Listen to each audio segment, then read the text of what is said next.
যদিও সারা বছর লেবু গাছে খুব বিশেষ পরিচর্যা করার দরকার লাগে না, কিন্তু এই মার্চ মাসের সময়টা হলো লেবু গাছের জন্য অত্যন্ত গুরুত্বপূর্ণ একটা সময়। কারণ এই সময় প্রত্যেকের গাছেই গাছ ভর্তি ফুল ধরে আছে, আর সেই ফুলগুলো একটু একটু করে গুটি বাঁধতে শুরু করেছে।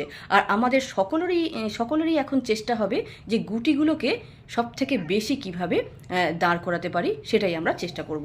তো আমি আজ একটা খুব ছোট্ট জৈব সারের কথা বলবো, যে জৈব সারটা লেবু গাছে এই সময় প্রয়োগ করলে গাছ ভেতর থেকে মজবুত হবে।